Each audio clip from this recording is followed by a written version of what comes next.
How to fix touch sensitivity on Android. Hi everyone, welcome back to our channel Genie Guide. So in today's video I'll simply guide you on how you can fix touch sensitivity on your Android phone, so just make sure to watch this video till the end.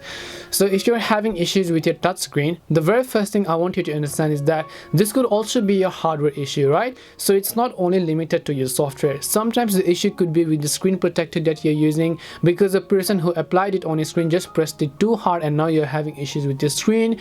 The other could be that maybe your Android phone actually fell somewhere and it's just simply not responding. The LCD panel is not working, your AMOLED display is not working properly, or maybe just some kind of issues like that. Whatever the issue may be, the thing only I can suggest you is to simply increase your sensitivity of your phone's touch.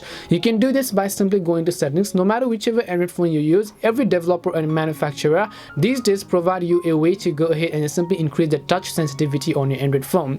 In my case, on which I'm using my Samsung phone, I go under the display settings. So when I go under the display settings over here, if I scroll and then I'll just look for the option called touch sensitivity.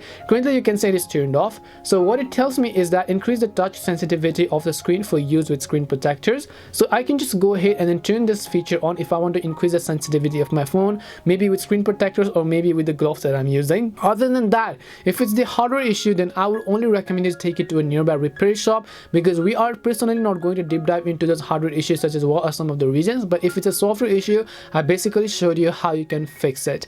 Hope this video helped you answer the question. If it did help you, then make sure to leave a like and subscribe to the channel. If you have got any more questions, feel free to leave them down. Thank you very much for watching and see you in the next video.